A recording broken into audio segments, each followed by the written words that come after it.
long before we had GPS, Waze, Google Maps, and hey, Siri, we only had paper maps. When you got your first car, it came with a Bible, a religious artifact, one that lived in the glove compartment or in the back seat of every car in California, at least, called the Thomas Guide.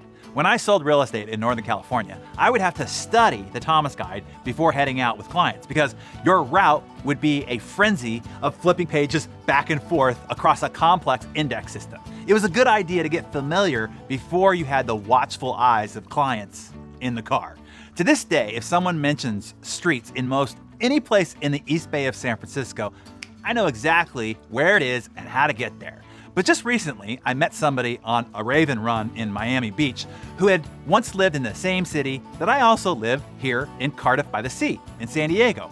He said the name of the street, and I'd never heard of it. This ate at me. So later, I looked up the street on my phone. Come to find out, it's a street that I frequently use when I'm taking a back way to get out of my area, but never even knew its name. And I would say that it's Siri's fault. Whenever I'm going anywhere besides to the gym or Seaside Market or the 5 restaurants that I frequent usually, the first thing that I do, even before strapping on my seatbelt, is chirp, "Hey Siri, give me the directions to wherever." And then she does all the Thomas Guide page flipping or whatever it is that she does and guides me all along my route. The trouble is, if I'm most anywhere and I'm talking about not too far from home here and my battery on my phone dies or I can't get cell reception, I'm screwed. I might wander out in the urban wilderness forever, never to be seen from again. You see, a GPS is great. It mindlessly and effortlessly guides you all along your journey. Even if you screw up, it will be right there to alert you and to be sure that you don't keep drifting off track. And it will instantly reroute you no matter how screwed up your route had become and guide you right back on track. Still, all mindless and effortless for you. And while this is great, it also creates a great dependence. Massively atrophies your actual learning of your terrain and dramatically diminishes the attention that you give to your environment. In many ways, our tech assistants are making us lazier and dumber than ever. There is an easy button for everything, and it's literally shrinking our brain.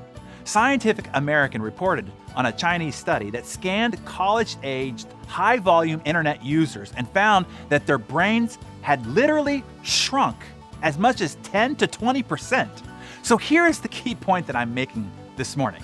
As a leader, you are acting as your people's GPS. You are telling them where to go and how to get there. You are giving them turn-by-turn directions. And if they get off track, you're there to alert them and then instantly reroute them. And soon, they will stop paying attention and learning for themselves. They don't need to. You're always right there, telling them what to do. You have created a dependence, and this atrophies their growth and development process. You are literally shrinking their brain by not allowing them to figure it out on their own, and you're stunting their potential. Now, without you and your constant instruction, they grind to a standstill. Then you complain, "Why aren't you making any progress? Why aren't you figuring it out for yourself? Why do I always have to tell you what to do?" It's not their fault. It's Siri's fault. And you are Siri. By the way, this is not only true of overly meddling leaders at the office, but this is also true of overly meddling parents at home. I know that you think you are trying to be helpful, trying to help guide and make their journey faster and easier, but you are actually creating dependence. You are stunting their growth and development process. You are handicapping their skill and ability to figure it out for themselves.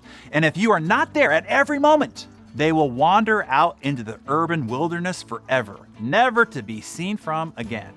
So the next time a member of your team asks, "How do you do such and such?" respond with, "I'm sure you'll figure it out," and let them.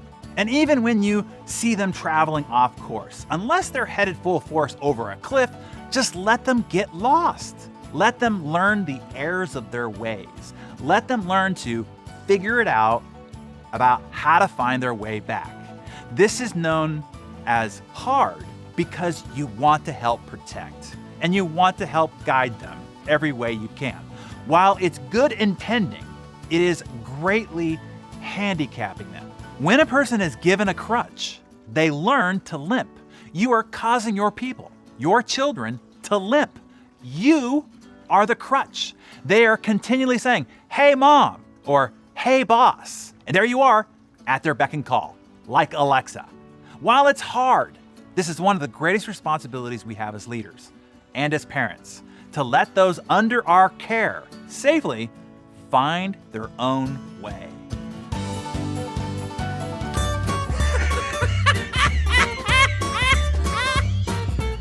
A guy was by the bedside while his wife was dying.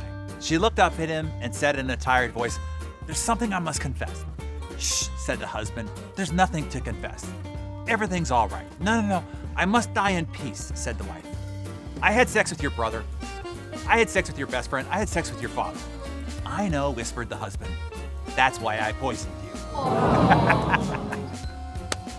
Okay, all right.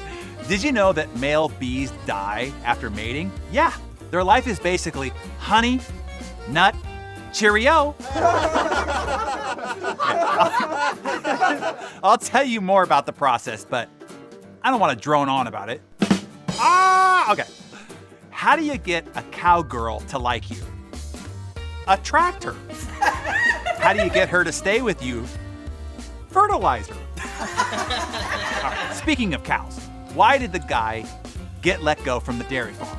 Apparently, he doesn't work well with udders. Have a great weekend, everybody. See you on the flip side.